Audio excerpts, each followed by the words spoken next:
The following stories are inspired by documented paranormal encounters. Some locations and identities may have been changed to protect the people involved. These stories may be disturbing for younger audiences, and listener discretion is advised. This podcast is based on true events.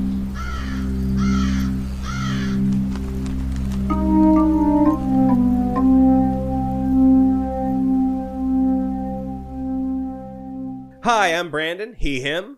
Hi, I'm Dalia, she, they. Hey, I'm B, she, they. And this podcast is based on true events. Everyone felt that little gap between the two. Yep. I feel like we all took a breath, like, we're doing it. All right. Yep.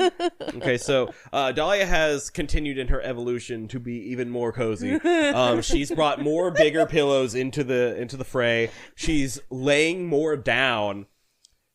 Not completely yet. If by next episode, which is gonna be the last one of this recording session here, She's gonna be full on, If like, she's- snuggled into yeah, for sure.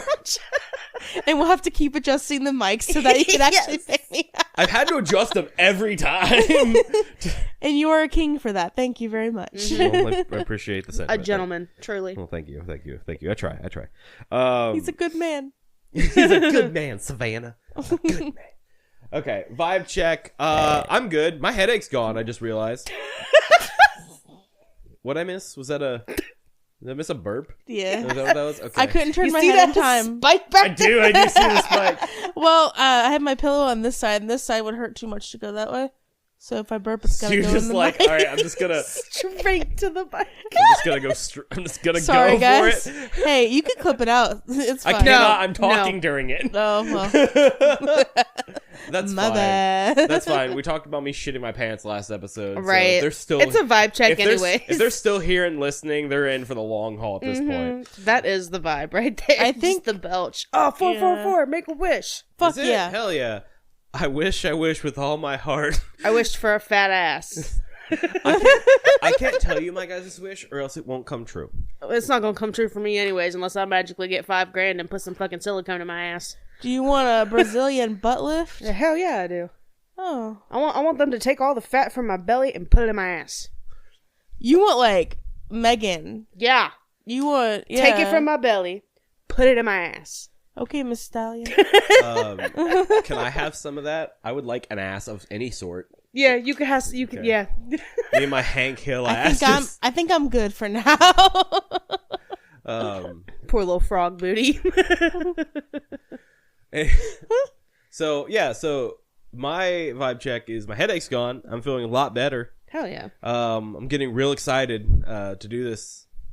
Not that I haven't been excited, but I really liked the story I did last time, and I'm once again really excited to see your guys' like take on this one I've got today. Hell yeah. Dalia, what's your vibe check? My take is probably going to be, holy shit, don't like that. Well, yeah, that's fair. Put that on the bingo card. So... Right next to B coughing.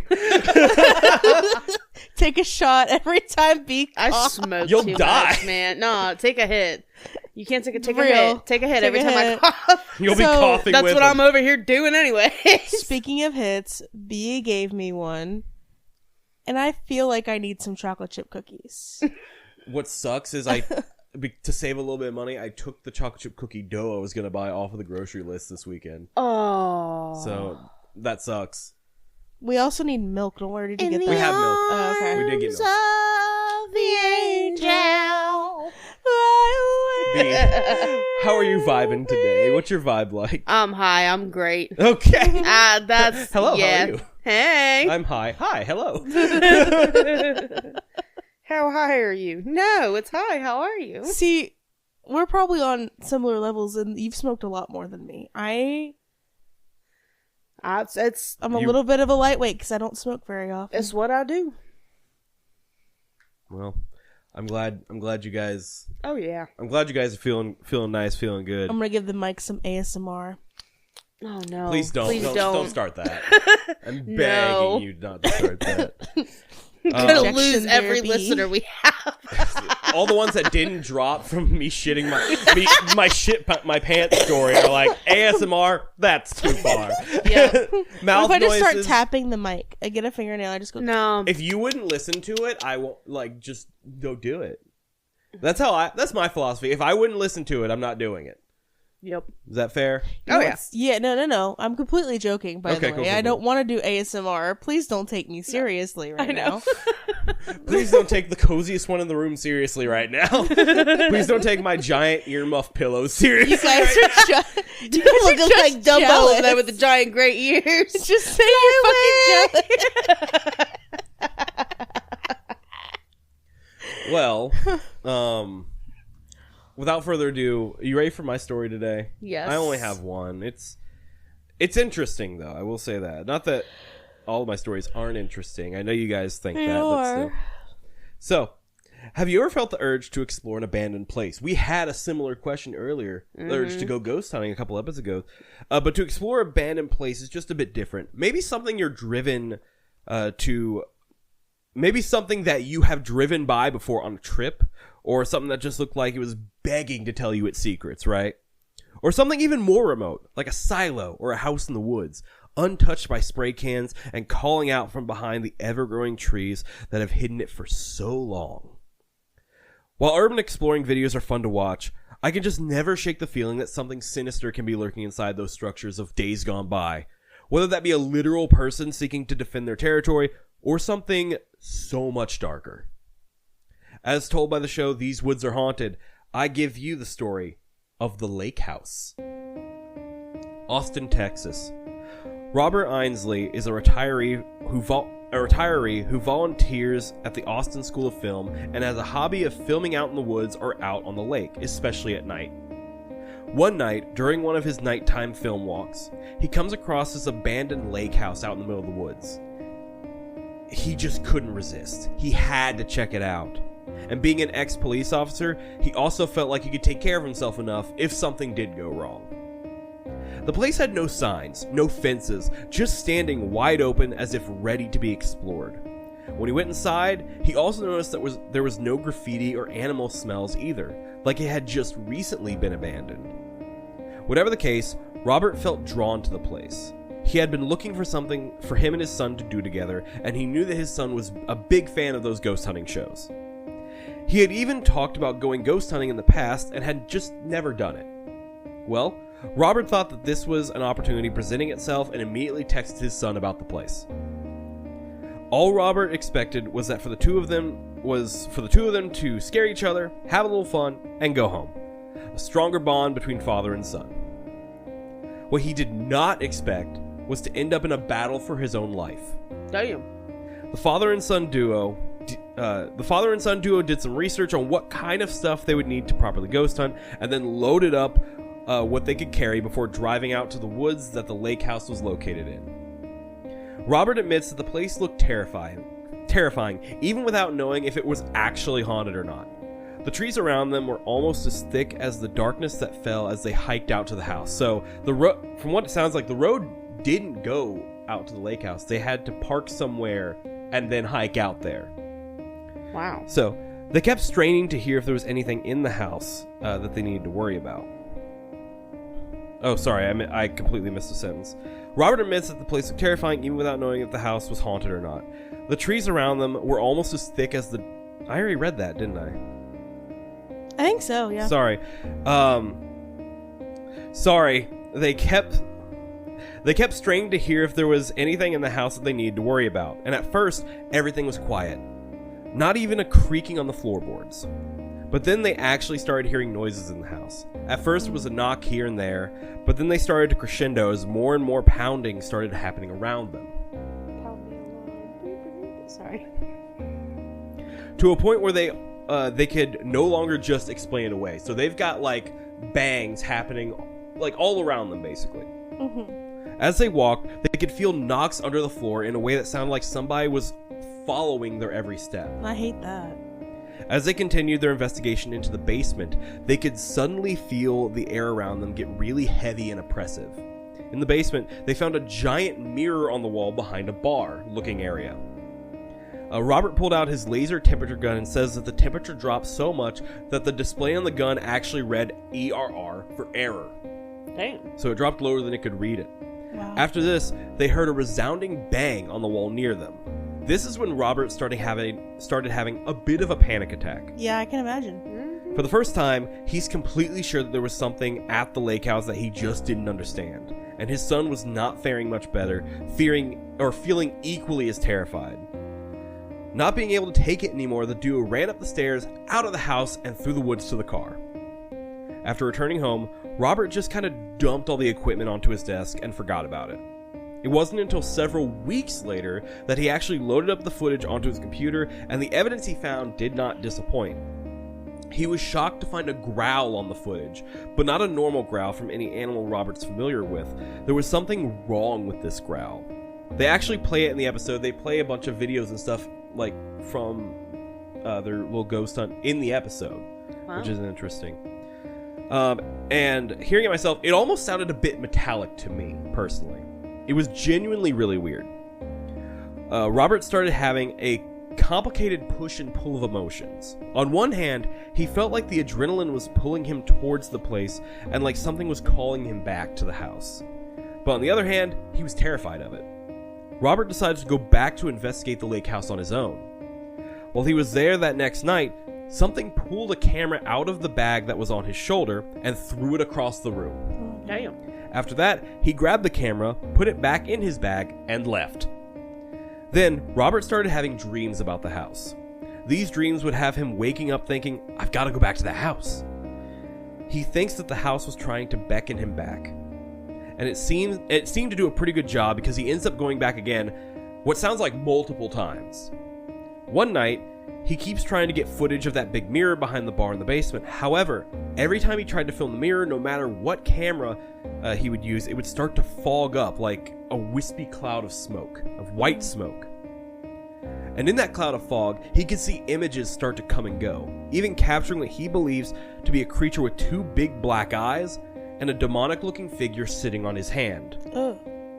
He gets home at like 3 a.m. and feeling extremely tired and wiped out, he dumps all the equipment onto his desk and just heads to bed. Next morning, he still just felt really off and decided to just rest the whole day. By the next day, he starts running a fever and having flu-like symptoms. He then says it got really serious really fast. By the end of the week, he woke up in intensive care with an IV bag in both arms. Wow. Jesus. E. coli infection in his liver, bladder, kidneys, and urinary tract. Wow. Pneumonia in his left lung, and an abscess growing in his brain. Damn. Holy Double shit. homicide. The doctor tells him straight up, quote, something's trying to kill you. Robert can't help but feel that this is directly related to the spirits from the lake house. Eventually, Robert does recover enough to be discharged from the hospital, but is extremely weak when getting home. It won't be until 2 weeks later that he feels good enough again to finally look at the evidence from his last night at the lake house. And that's when he finds that he had caught multiple EVPs saying, quote, hospital, I'm going to put you in the hospital. The one they actually play in the episode sounded like it said hospital for him. As a follow-up, they're going to try to kill him. This seems to confirm Robert's suspicions. He seemed to try to go back again not long after, because he reports that the owners of the place put up fences, cameras, and no trespassing signs in the time that he was in the hospital. Robert says that before he ever entered the house, he never really had a thought about the afterlife. But after this ordeal, he remains 100% sure that the spirit world is real and that it changed his life forever. Is he like okay now medically? Right. He was okay enough to be like on here, but I can't imagine like everything is gone away completely, right? Like some of that stuff is gonna last with you. Yeah. Some of that stuff is gonna stay with you, right? Mm-hmm. What are your guys' thoughts on that one? Scary. Scary. No, but like the fact that he tried to go back again after that. Even after all that, yeah, it's like the pull of this thing is just too intense for him.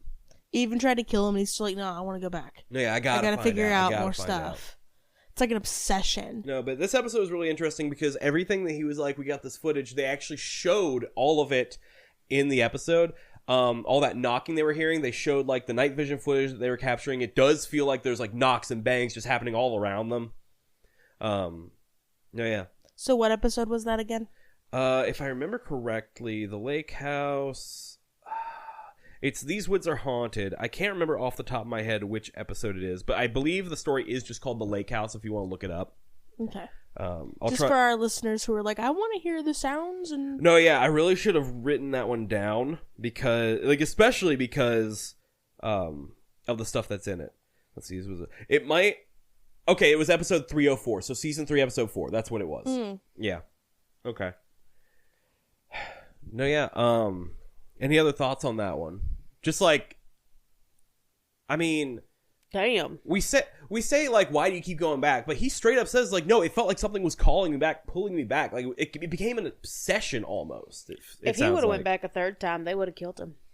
If he would actually like went in and yes, stuff, yeah. I don't think he would have survived that. Mm-mm. If he had actually made it all the way back in. Mm-hmm. Because how the fuck? What? That's too many things to have. Because like, yeah, maybe one of those things could be explained away, but everything happening at once is a bit much for me specifically.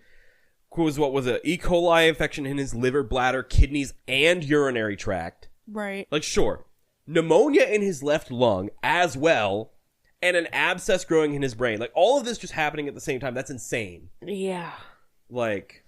Crazy how something can have that kind of power, though. Yeah, that's what I'm so, like, awestruck on. Mm-hmm. And why I feel like I'm left so speechless, because how does something have that much power?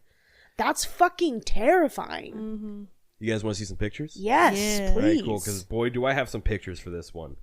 So, this first picture is Robert. I believe I said Robert Ainsley, but his name is Robert. We know that. So this is how he appeared in the episode. And then I have my next 3 photos are actually photos that they showed in the show that he captured. And there are some of the ones that I talked about. So this first one, this is the one with the white smoke. So all this like fog that you're seeing in the picture was not like outside of like the picture that was taken. That's crazy. So all that only appeared in the picture. Wow. This next one I'm about to show you is the one he said he believes he sees a figure with black eyes, and I think I see it too. Let me know if you guys see it. Yep.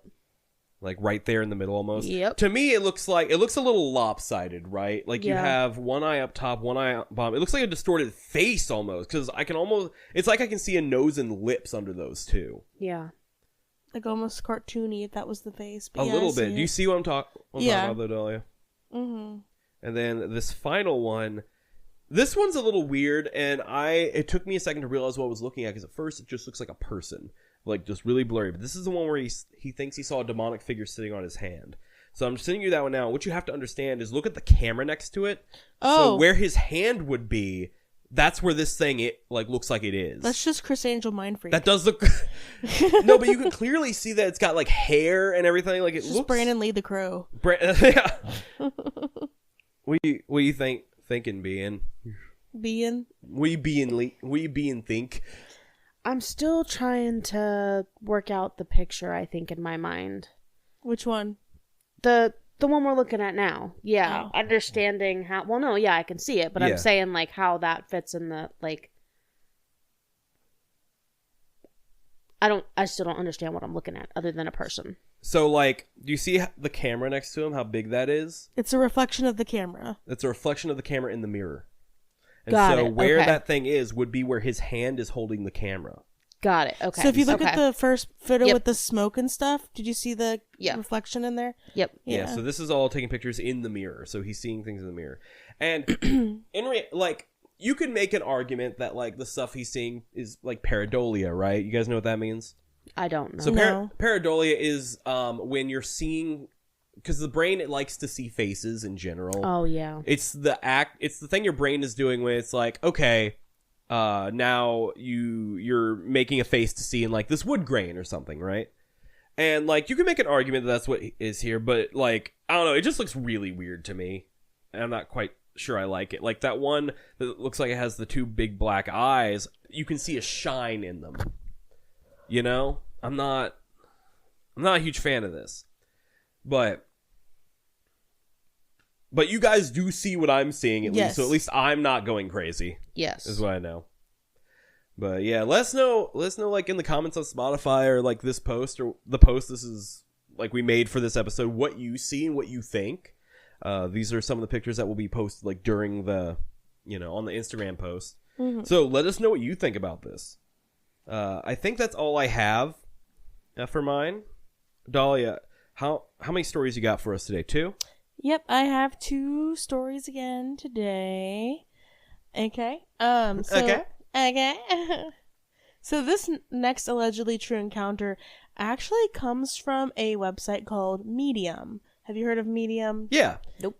Okay. Well, there's a lot of people there who you make an account and you talk with other, like, I guess spiritual people would be the correct word. You don't have to be a medium to sign up or anything. I thought it was just like a news thing. I didn't realize it was specific to. Okay. Yep. You can create an account and you can, because this was shared on there.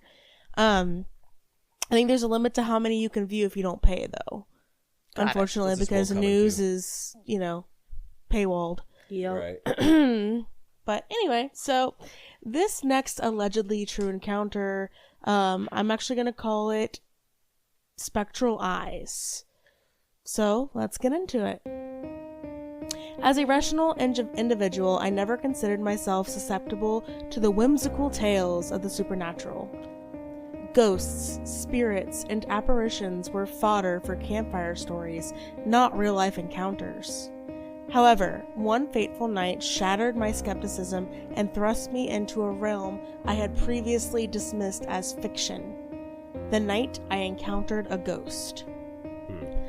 It was a typical evening, much like any other. The moon hung high in the sky, casting an ethereal glow over the landscape. I returned home from a long day's work, exhausted but content to finally sink into the comfort of my bed. Little did I know the events that would transpire would forever alter my perception of reality.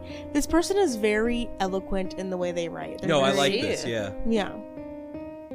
As I settled into bed, a sense of unease washed over me, like an invisible hand tightening around my chest. Ignoring the feeling, I chalked it up to stress and closed my eyes, hoping sleep would quickly claim me. However, my respite was short-lived as an otherworldly chill permeated the room, causing goosebumps to rise on my skin despite the warmth of the covers. I dismissed the sensation, attributing it to a draft or an overactive imagination. But then, a faint whisper echoed through the darkness, sending shivers down my spine.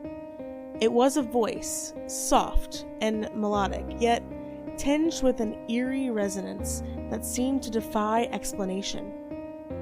I strained to discern its origin, but the words eluded me, slipping through my grasp like smoke on the wind.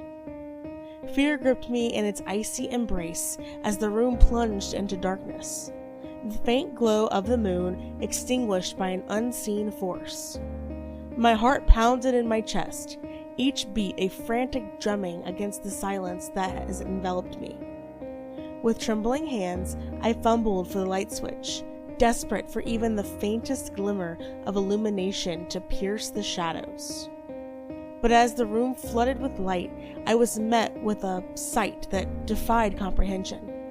There, standing before me, was a figure cloaked in darkness, its features obscured by an ethereal mist that seemed to dance and swirl with a life of its own.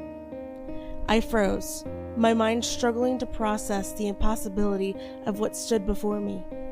A ghost, a specter, a being from beyond in the veil of mortality. Time seemed to stand still as we regarded each other, locked in a silent exchange that transcended words. There was a sadness in those spectral eyes, a longing that spoke of life cut short and a soul denied its rest. I felt a pang of empathy, a desire to reach out and offer solace to this lost spirit wandering the earthly plane. But before I could speak, the apparition faded into the darkness, leaving me alone once more with only the echo of its presence lingering in the air. I sat there, stunned and bewildered by this encounter, grappling with the reality of what I had just experienced. Was it a trick of the mind? A hallucination brought on by exhaustion and stress? Or had I truly come face to face with a ghost from beyond the grave? In the days that followed, I searched for answers, scouring books and articles in a desperate attempt to rationalize the inexplicable. But the more I delved into the realm of the supernatural, the more I realized that some mysteries defy explanation, existing beyond the confines of logic and reason. My encounter with the ghost left an indelible mark on my psyche, a haunting reminder of the fragility of our existence and the mysteries that lie beyond the veil of perception. Though I may never fully understand the events of that night, I am grateful for the glimpse into a world beyond our own, a world where spirits roam and the boundary between life and death blurs into obscurity. So, the next time you find yourself dismissing tales of the supernatural as mere fantasy, remember my story and consider the possibility that perhaps, just perhaps, there are forces at work in the universe that defy our understanding. After all, in a world as vast and mysterious as ours, who's to say what lies waiting in the shadows just beyond our sight?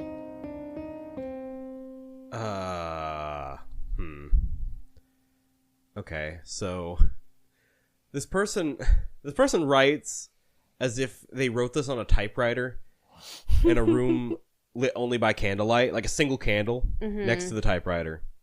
It was beautifully written, a beautiful story. But that was a really long way of saying I looked at a ghost with sad eyes. Yeah. Yeah, no, for sure. Yeah. I was like, okay, so I was thinking... I was waiting for it. I was thinking towards the end, I was like, what really did... Like, laying it out, what the fuck happened? Like, what happened here? Because most of the story was, like, just eloquently saying, like, I saw a ghost once, so maybe think twice next time you don't believe in ghosts. Yeah. And I'm like, wait a fucking... Hold up. But all experiences are different, and I just thought it was an interesting take. It wasn't your typical. It wasn't your typical. I didn't believe in ghosts. That's true. And then Right. this happened to me. It was different. It was someone who was more open and thought of it in a beautiful way, and I kind of appreciated that. And who secretly is Charles Dickens? Yes. Yeah, that was my first thought. Was this person has to be an author or a writer in general? Like, Something for Yes. sure. Do we want the picture? Do we have more? yeah, thoughts? let's look at this picture. We're just gonna go right ahead. So this right here is a figure cloaked in shadow. Ew. Fucking ew. What is that? It does have some glowing eyes if you zoom in a little bit. No, I see him. I see him just fine, hon. I will not be zooming in on that. So yeah, Mom I said think the it's- story was what? Sorry. It's giving. Mom said it's my turn to use the Xbox. So I think this one was a good one for the whole what's the word? It's empathy, but what is the word I'm looking for? Oh, I don't know. Compassion, I guess, because that's the view they took for the spirit. I don't know. So Spectral eyes, spectral eyes, spectral eyes. My brand.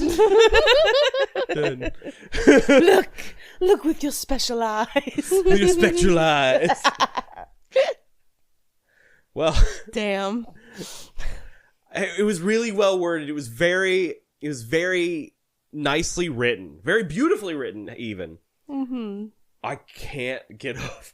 When you look at it objectively, He saw a ghost. he saw a ghost with like ghost eyes. It inspired him or her. I don't know if there's a Inspired gender here. this person. Inspired this person. Which, like, if they are in fact an authors they could use the inspiration.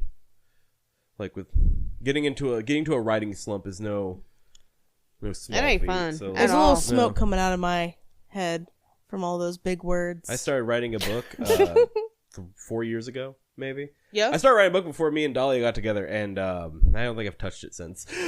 I want to go back to it at some point. Because every once in a while, I wrote an entire outline in my notes app, and I was like, man, I'd really like to get back to that. I have ideas, and every once in a while I'll have more ideas. I'll put them down, and then I just won't fucking sit down to write. Yep. Yeah, last time I tried to write a book, we won't go into that, actually. Right. That was a little bit of a trauma dump kind of situation. My bad. Well, you said you got a second story, hun. Yes. You had to think about it? I, honest to God, thought that was my second story. Was it not? It wasn't. No. No, it wasn't. I'm so glad, too, because that one was very interesting. I was wondering how everybody was going to view that one, so... If I'm being completely honest, I view it with a little, like, I can't help but view it with a little bit of skepticism because, like, it sounds like it was written to be like a 19th century ghost story. Mm-hmm. All about how I saw a ghost from my uneventful.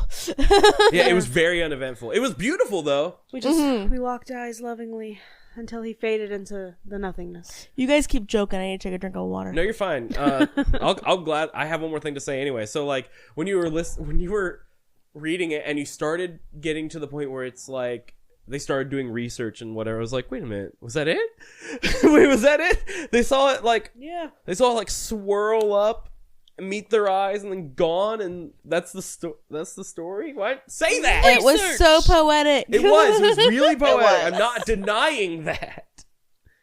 I did not like that story. I will say it was a that. refreshing outlook. Sure. Yeah. It's not that I like didn't different like point it. of views. Everything's Yeah. always doom and gloom Yeah. with these things, you know? Oh yeah. No, for sure. So I it's refreshing. I agree.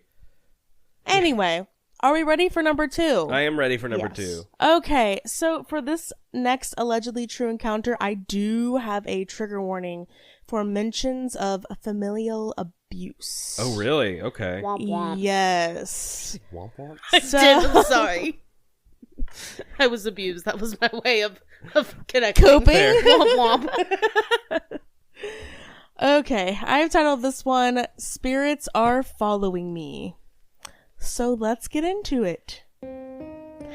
I think spirits are following me. Strange occurrences have been a constant in my life for as long as I can remember, affecting my whole family. I might understand some of the earlier events, but now I'm really stumped. Growing up in an abusive home with my family of 6, I witnessed my father's abuse towards my mom and siblings, though he never targeted me.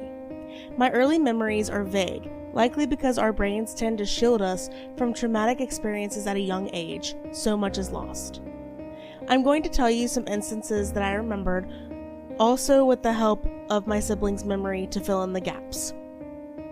We lived in an apartment complex that used to be some sort of school or something. It had a cut-down statue of what we think was Jesus in the front. Sharing a room with my sister, I always left the bedroom door open with the bathroom light on. Almost every night, I'd spot a shadow figure, often called the Top Hat Man. Ew. Though my family nicknamed him Lincoln. Tall and lanky, he'd just stand there, staring for what felt like forever, before vanishing in a blink. He was also the culprit behind the chaos in the kitchen. Cabinets flung open, kitchenware scattered everywhere. Of course, my father always blamed us, and we'd end up in trouble. I don't have many memories, but he was always there. One night after my father was incarcerated and my mom was out with her new boyfriend, we were all in the living room watching a movie. I have a very vivid memory of running to my sister's and my shared room, screaming. I always dismissed this memory, assuming it had been something to do with my father's abuse towards my mother, but that it wasn't. Recently, I brought it up to my brother, and he told me what really happened. Apparently, we were all sitting in the living room watching TV when suddenly all the drawers and cabinets swung open, throwing everything everywhere. Then the TV remote, which was on top of the TV, levitated and flew across the room. That's when we all ran to our shared bedroom, and the door started rattling aggressively. That's all I can remember, and that's all I was told. I've encountered some unsettling events in my life, but one of the most truly chilling didn't occur until years later. We had just transitioned out of foster care and were able to live with my mom again. It was another apartment complex, but this time it was situated next to a graveyard. Great. From the moment I moved in, I sensed an eerie feeling that I couldn't quite place and often dismissed. At night, I would hear my name being called, a whisper just loud enough to terrify me. And there's one night I'll never forget. It began as a normal evening. I was on my phone either talking to my friends or watching YouTube when I heard my name. It wasn't anything out of the ordinary, and I had learned to ignore it, so eventually I just drifted off to sleep. I woke up sometime later with the distinct feeling of being watched. Slowly, I scanned my room, starting with the door. It was slightly ajar, and the bathroom light was on. And as my eyes adjusted, I saw a figure across the room. My heart leaped into my throat as I made out the form of a little boy sitting in my old recliner. He was looking at me, but not in a menacing way. He was propped in the chair with one leg resting on the arm. His body was tilted back and his hands were fiddling with a thread on the chair. He was dressed in a brown velvet suit, nice clothes that seemed out of place in our time. He just stared at me. Half asleep, I thought it might be my brother, not wanting to believe what I was seeing. I called out, brother's name, "What are you doing in my room? Get out!" There was no response. He just kept staring. Finally, after yelling at him, I grabbed my pillow and threw it at him. He didn't throw it back, didn't change his expression, and simply pushed it off the chair onto the floor. I immediately got up and ran to turn on the light. When I turned back, he was gone. I ran to my mom's room and told her what happened. I slept in her room for months after that. I think something might be following me. After being placed back into foster care, strange, subtle things started happening. It stopped when I moved in with my boyfriend, but now that we have our own place, it's happening again. A couple of days ago, I tripped walking into our open living room / game / dining area from the living room. There are 2 small steps between the areas, and I tripped before my foot even reached the first step. I'm a bit clumsy, but I swear I felt something grab my foot. I ended up face planting, and my torso hit the step hard enough to knock the wind out of me. My foot is bruised, even though I didn't hit anything. Since we moved in, small, unsettling things have been happening. Objects seem to move on their own. The other day, my boyfriend saw a small round piece on the TV stand up, roll a short distance, and then stop abruptly, without falling. I often wake up in the middle of the night with a distinct feeling of being watched. My boyfriend thinks it might be his late uncle, who his family believes is acting as a guardian angel. I'm not so sure, though. These incidents mostly happen to me or when I'm nearby, which makes me think it's something else entirely. That's it. Is that the end? Okay. Yep. I love how quick people are willing to throw out the hope, oh, maybe it's a guardian angel. So, like, usually, I feel like guardian angels wouldn't interfere that much. Yeah. Wouldn't do that much shit. A little brown what? The outfit? Velvet suit? No. Like, the thing that, like... It was a little round piece. It was just a piece. I don't know if it was plastic. Oh, okay. That's what it says. A little round piece. Okay, because when you said piece, I was like, piece of what? Okay, I understand. Piece of ass! Sorry. Not a huge fan of that kid in the velvet suit. Yeah, no. No, yeah, this is weird. And I also just hate, because, I've noticed a theme, like, listening to true ghost stories in my life, is that, I'm not really a fan of when spirits use vulnerable people, like people who are survivors of abuse and stuff. That's who they pick to pick on. You know what I mean? I'm not a huge fan of that. That really sucks. Again, really predatory and makes me believe it's not, just a kid or not just such and such, right? Right. Like, no, yeah, that's an odd little collection of things. Yeah, what do you think about this? No, everything you've said you took right out of my mouth. Why would you do that? Yeah, sorry, my bad. Rude. Yoink. It's okay. Do we want the picture? Yes. Do you have any thoughts on this? I know it's your story, but like, what do you think about it? Like in general. I think a lot of things, actually. I think because it was such a I don't want to say, what is the word? How they grew up was hard. Yeah. Is what I mean. I think because of that, perhaps something like that manifested. You know what I mean by that? That's the negative energy yeah. build up. Yeah. Mm-hmm. Which I could see happening. Mm-hmm. And I'm sure the presence of Lincoln didn't really help. There is never a non-nefarious reason for a spirit to wear a top hat. Yep. And I stick by that. Yep. I give a pass to the Hat Man sometimes. Like, I believe the Hat Man is a traveler. I don't know what this thing was. This feels different. So, speaking of the Hat Man and oh boy. hats and this story, I present you a picture of Lincoln. Not Damn. Abraham, just the shadowy figure of a man in a top hat. Now, OP did say it was a more slender figure. Okay. But every slender top hat man I could find was one of those short top hats, look like cowboy hats almost. Yeah. Yeah. And I was like, that's not as accurate as this one. Right. So, yeah. No, that feels nefarious. I don't like this. I don't know. I don't know what it... No, yeah, it just... not good. Not good vibes. Don't know what I feel about it. Not good things. Yeah. Babs! Babs! Okay, so... Bad vibes over. Good vibes time. B, what you got for us? Yeah. Okay.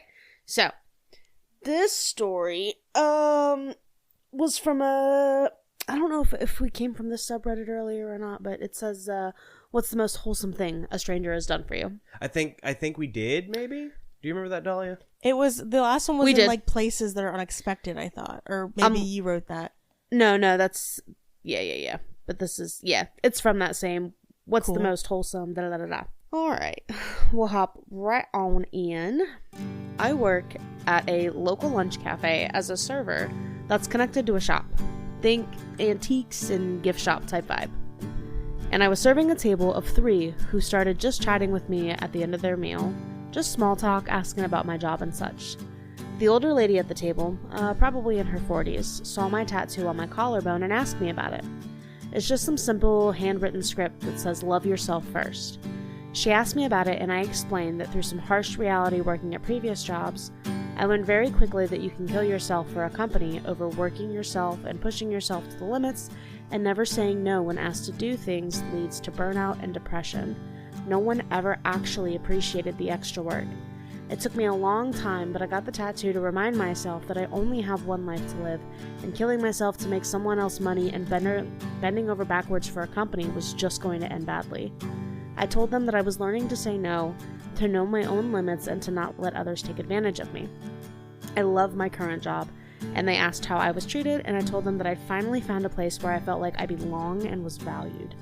Being at a place like this was slowly teaching me how to love myself and give myself grace for the little things. She loved my story, showed me a tattoo that she just recently gotten that matched with her daughter. I thanked them and told them they were a breath of fresh air, so polite and wonderful to serve, and thanked them for coming in. They headed out to go shop in the shop. That's what it says. They headed out to go shop in the shop, and I thought that was the end of it. Well, lo and behold, as I'm working on closing duties, probably like 20 minutes later, they came back and were standing at the dessert case. I went over to say hello and see if they found anything fun in the shop, and they told me they did. The older lady said that she was really moved by my story, that she was happy I got out of the places I left, and that they found me something in their shop they wanted to gift me. It was a small coffee table book titled Love Who You Are, and each of the folks at the table had signed the first page. Each page had little sayings about loving yourself and being kind to yourself and learning to grow. I cried. I was so moved by the gesture I hadn't forgotten it. I still have the book tucked in my bedside table, and I bring it out sometimes when I'm having a particularly hard day. Kindness can move mountains and completely change someone's life. Thank you to those 3 strangers who saw such a simple gift and in their heart knew it would go to the perfect home. That's cute. I'm heavy on the don't kill yourself for a job. Yep. Heavy on that. It's something I have to slowly learn. I preach act your wage 24/7. Like, you know how many jobs I've had in my life? I only have one life. But how many jobs I've had? I love my job, don't get me wrong, but there are still times where it's like, I'm not going to bust myself for one, no appreciation, and like, or at least not the appreciation I need, because Which like, is a raise. like I have people I care about more than this job who want to Yes. see me healthy. You know what I mean? Mm-hmm. Like, I'm very, very heavy on the on don't kill yourself for a job. Oh, yeah. Definitely.